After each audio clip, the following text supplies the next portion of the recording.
Okay, hey everyone. So how many of you have siblings? Most of us. Is anyone an oldest child, oldest sibling? Okay, great. That is me too. So growing up, me and my brother, he's like a year and a half younger than me, we're very close in age. So we would have lots and lots of arguments and fights. Like if you name it, we probably fought about it. It was silly and ridiculous, but it's what we did. And my parents are so gonna amen this part when they watch this video. So we would fight over like everything. And I know that my go-to argument for anything was always, it's not fair. It's not fair that I have to do the dishes more than my brother. It's not fair that he gets to pick the last TV show. It's not fair. Not fair. I'm not a fan. I don't like it when it's not like me winning. So I feel like most of us kind of have this problem, or it happens to all of us. And I know in the Bible, Jesus tells a story of a brother that I can relate to because he feels like it's not fair. And it's the story of the prodigal son.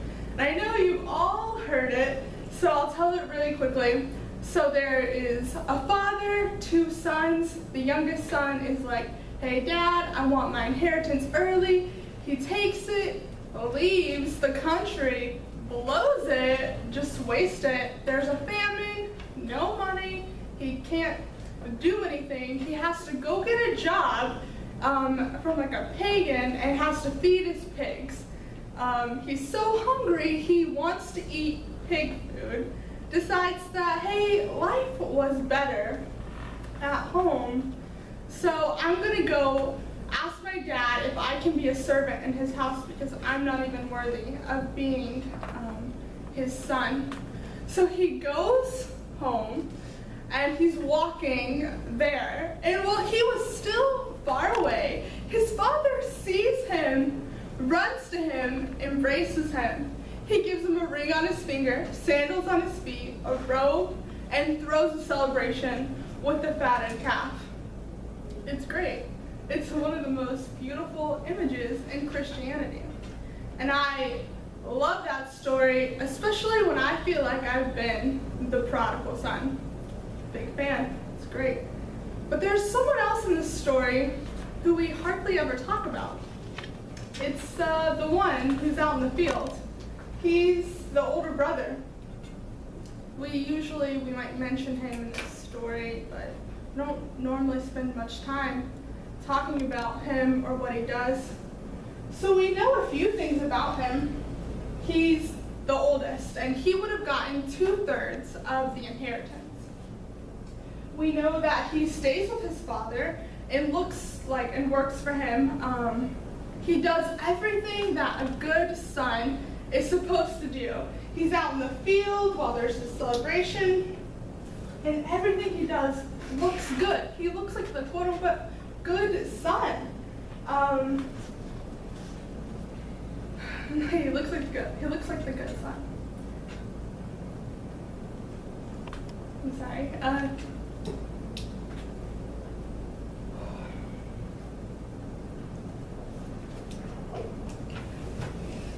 So everything he does makes him look good. He has all the good works and everything like that. But I want to continue the story and talk about him.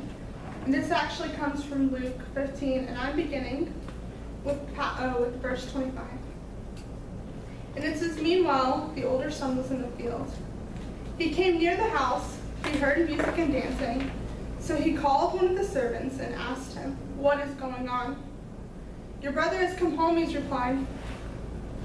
And your father has killed the fatted calf, because he has him back, safe and sound. The older brother became angry and refused to go in, so his father went out and pleaded with him. But he answered his father, look, all these years I've been slaving for you, and you never disobeyed your orders. Yet you never gave me a young goat so that I can celebrate with my friends. But this son of yours, who has squandered your property with prostitutes, comes home, and you kill the fatted calf for him. My son, the father said, you are always with me, and everything I have is yours. But we had to celebrate and be glad because this brother of yours was dead and is alive again. He was lost and now is found. So we start to see a much different picture of the older brother. Before he looks great. He looks like the perfect son. But now it doesn't look that way. You see, there's another thing that I know about the older brother because I'm the oldest. And I know that your job as the older brother or the oldest is to look out for your siblings. You have to make sure they're on the right track. I can tell you from experience that older siblings take this just seriously. I'll give you an example. So my brother, like I mentioned, is younger than me, and he recently graduated high school and is going to college. He decides to take a year to go to community college and go on to a Christian university later. So that was his plan, and we were all very excited for him, but one day he changes his mind. He says, this isn't really working out for me. I think that I want to go to another school, like a non-Christian university. And I, being the wiser one, know that it's in his best interest to go to a Christian university. So I'm on the phone and I'm talking with him. I'm like, Zach, all this stuff, it's so great. I think it'll really be good for you, but he is not hearing it. He will not listen to the reasoning I'm giving him, and he just wants to go to this school. Well, me, being the sibling that I am, I decide that I will take it upon myself to ensure that he goes to a Christian university. So it's late at night, and I decide that I will request a bunch of information from various schools or the program he's interested in, and have them send it to him. Well, the next week, I get a phone call from him, and he's like, "Hey, Hannah, I think I'm going to go to this Christian university." And I was like, "Really? Why?" And he's like, "I don't know. They just sent me an application. Weird. But I think I'm really interested, and I want to go." And I was like, "Great."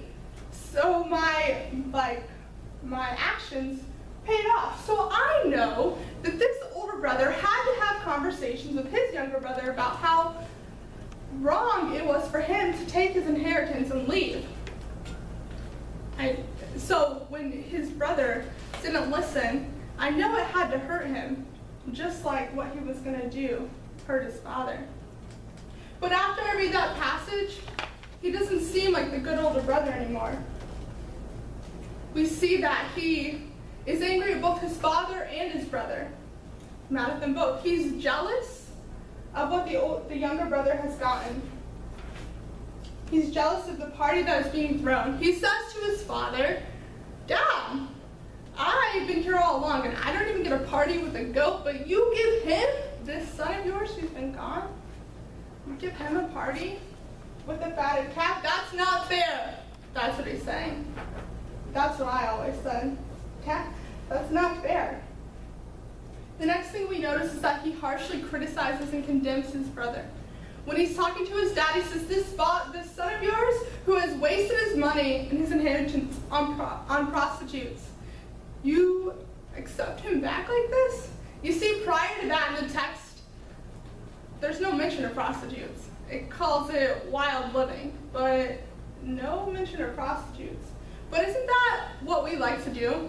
We have an argument with someone, and we want to paint the worst possible picture of them to convey our need for it to be fair. We want to make them seem as bad as they can, and that is exactly what the older brother does.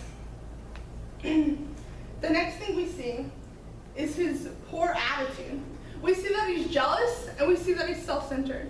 He's self-focused and he doesn't care about his brother. He has no compassion towards this lost brother of his. His attitude is bad. All these good things that we saw in him before, staying with his father, working the whole time, he says he's even been a slave to him.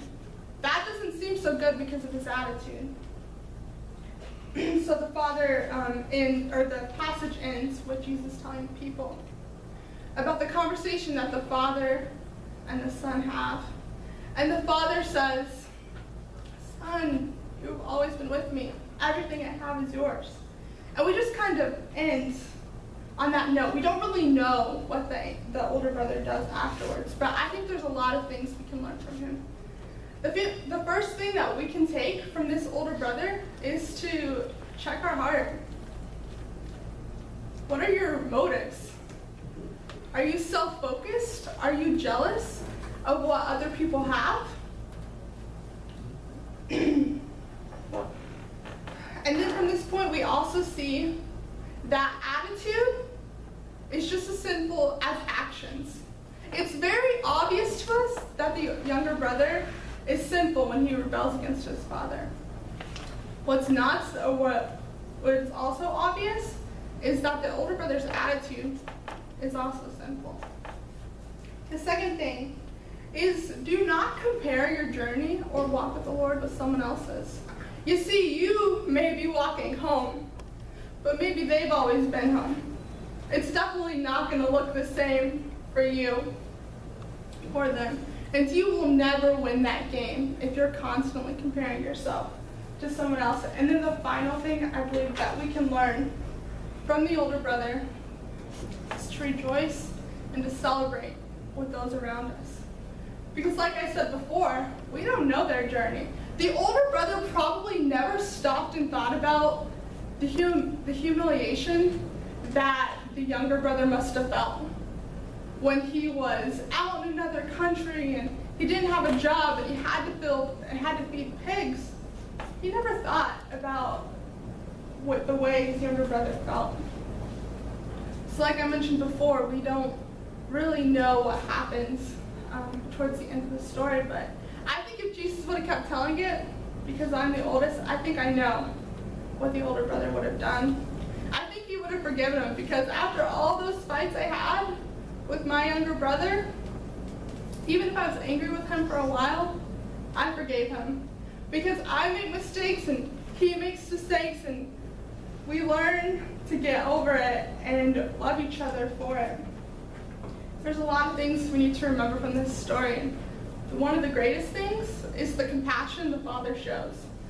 The compassion that he shows to the lost son when he runs to him and he embraces him. But he also shows compassion to the older brother when he stands outside of the party and is angry. He leaves the party and goes and speaks to him. He pleads with him. Sorry, excuse me.